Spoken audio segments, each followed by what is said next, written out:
Baleshwar bike लुटेरा गैंगर 3 गिरफ 17 चोरा bike जबत करिछि सहदेवखुंटा थाना पुलिस। बालेश्वर जिले में बाइक और 4 चकिया गाड़ी चोरी विरोध में जिला पुलिस स्पेशल ड्राइव जारी रही। विश्वस्त सूचना मिलवा पर गोटे जगार रखा 17टी बाइक को जबत करिछि police. A gang Baleshwar Bhadrak Mayurbhanj अंचल विभिन्न पार्किंग और जनगहलीपूर्ण स्थानरू बाइक चोरी करी एकाठी रखुथिले। पर गाड़ीर चेसिस नंबर बदलवा सह नंबर प्लेट काढ़ी विभिन्न चोरा कारबार रे गाड़ी गुड़ी को व्यवहार करुथिले। जबत गाड़ी को उपयुक्त प्रमाणपत्र थानार केस नंबर को आधार करी प्रकृत मालिकों को हस्तांतर करा जाउछि।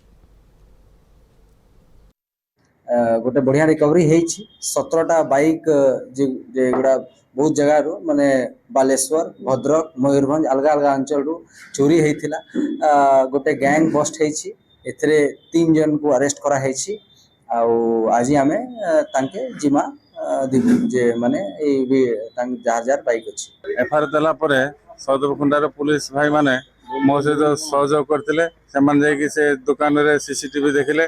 सीसीटीवी देखला पर देखले जे 2 जन पिला मो गाड़ी की भांगी नौचंती। तापर सेठी देख सारा पर ट्रैफिक पुलिस थाना गलु सेठी भी देखलु जे गाड़ी नहीं जाउचंती। तापर फरवार आम एफआईआर करिकि गलु। तापर साने भरोसा देले जे आपण माने जाहंतु आम गाड़ी खोजिक देबु। आज गाड़ी पाइले बहुत खुशी।